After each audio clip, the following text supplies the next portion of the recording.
You're watching your favorite singer, your favorite actor, they're getting interviewed, and then the interviewer asks your favorite celebrity, hey, what do you think about your kids getting into business? What do 9 out of 10 of them say? They pretty much categorically usually say no, and that's for a reason. What's up, everybody? Victor Fantastic, your man's, because I'm definitely not your boy. Today's topic is fame is a hell of a drug. Now, before I get into it, everyone, guys, gals, hey man, I need you guys to subscribe. There's a lot of people watching my videos and are not subscribing. It doesn't cost any money, it's free. And also liking. So can I at least get 5 new subscribers and 20 likes on this video? It costs no money, it's totally free, and I really want you to think about why wouldn't you do that when it's just a click of a button. What type of a person doesn't want to help a person out? Really, seriously, think about it. When I'm actually putting out information to help people, the like tells YouTube to show the videos to more people, and of course subscribing also helps me reach my goal so YouTube can show my videos to more people. All right, so let's get into it. So your favorite celebrity, they're being interviewed, and again, they get that question, what do you think about your kids getting into business? And they usually, 9 out of 10 of them say no, and the reason being is because fame is a hell of a drug. It's an experience that if you've never experienced, I wouldn't recommend it either. I've been around celebrities, I've dated celebrities, I'll talk about that at the end, but it's something you do not, I wouldn't recommend it for the faint at heart unless you have a solid religious grounding or spiritual grounding, academic grounding, where you're working on something outside of being a celebrity, something bigger than you. You're working, in a humanitarian capacity, a philanthropic endeavor, something bigger than you, a higher purpose, because fame is a drug. The most powerful drugs that there are mental drugs. They're not something you snort or something you shoot in your veins or smoke. Those are not the most powerful drugs. The most powerful drugs, one of them is celebrity. And I'll talk about 2 different scenarios of people I think chasing that fix. It's like a junkie. Once you get that fix, that one high is never, it's kind of like being in love. You can remember your first love because that's the first time it's coming to your consciousness, your awareness, and that's your first understanding of that emotion and that experience. So that's why usually people never really forget their first love. They may forget about loves after that, but most people, I say 9 out of 10 people remember their first love. Excuse me.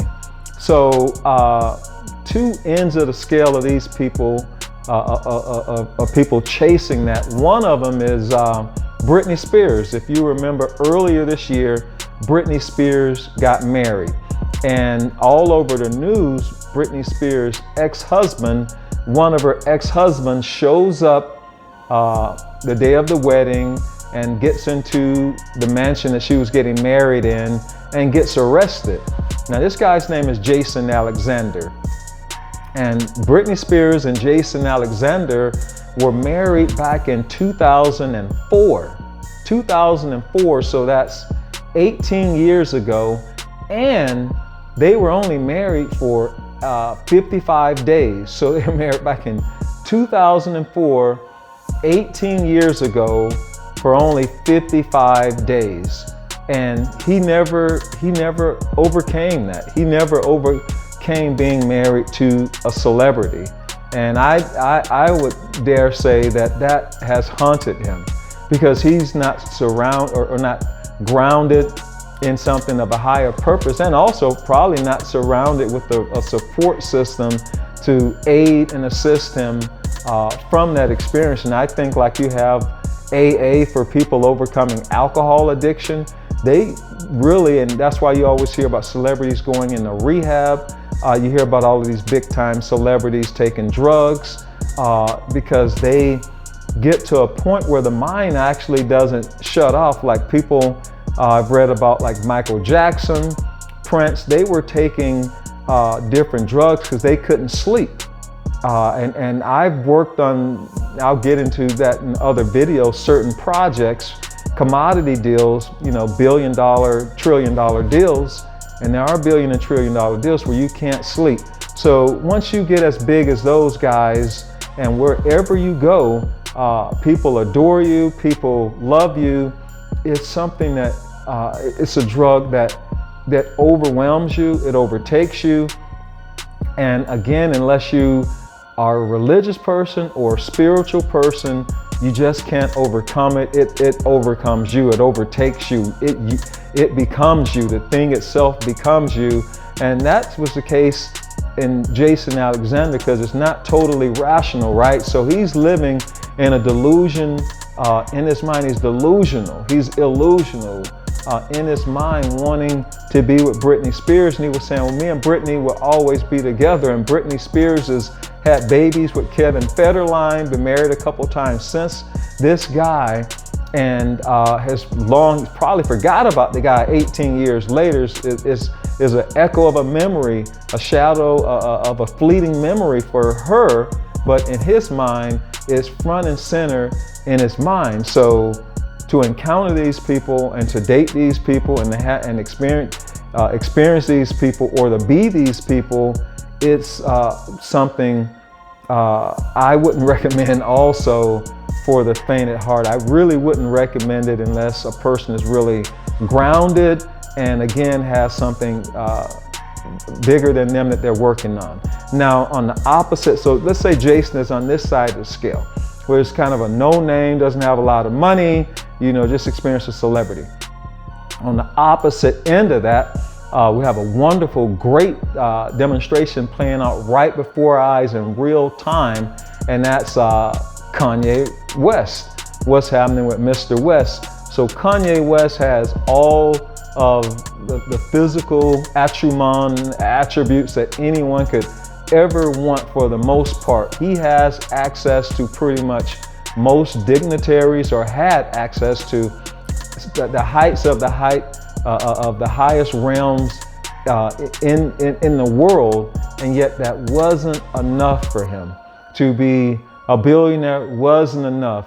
To be married to Kim Kardashian, which is a socialite and arguably one of the most desired women in modern day Hollywood. I don't think she's the most beautiful woman in Hollywood, but I think she's probably one of the most desired women in Hollywood, because if you look at her track record of men, she's attracted nothing but pretty prominent men. And that's for a reason. That wasn't enough for Kanye West. He, probably did different drugs. I think he smoked and drank. I don't know what else he's done, but that wasn't enough. So he had to lash out and criticize people and just push it, people to the limit, to the point of getting that feedback from the media. But that wasn't enough till he, like they said, poke the bear. Some bears you don't want to poke, till he poked the wrong group.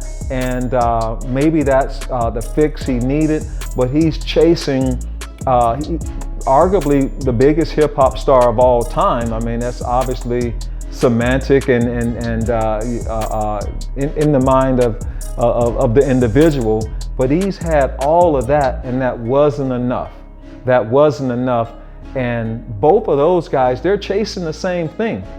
They're looking through arguably different lenses, but they're seeking that same fix. They're seeking that same adrenaline rush or endorphins or dopamine of that celebrity experience. And I've dated several celebrities, A-list celebrities. I dated an R&B singer. Everyone here knows her name. I dated a movie star, a couple movie stars. Everyone here watching this video know their name. And I'll be real with you guys. I dated a woman, several of them, so beautiful. It took a while to overcome it.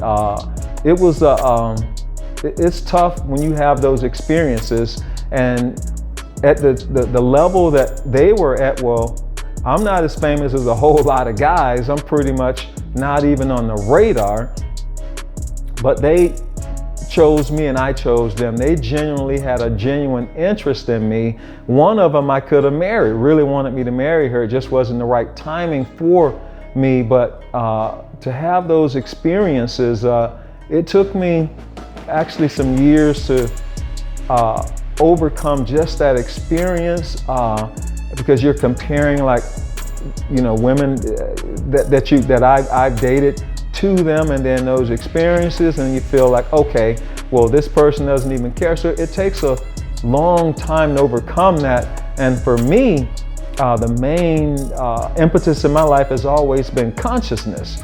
It's always been spirituality. So I was always into science of mind and agape and affirmations, meditation, and prayer, and that kept me grounded. But if I would not have had that in my life, I don't know if I would have overcome it. I might have been like a Jason Alexander, or you read about people like stalkers that, you know, are stalking these people, and those are the people that are not grounded, who don't really have a firm semblance of self. And again, you get swept away wanting, like this here, fix.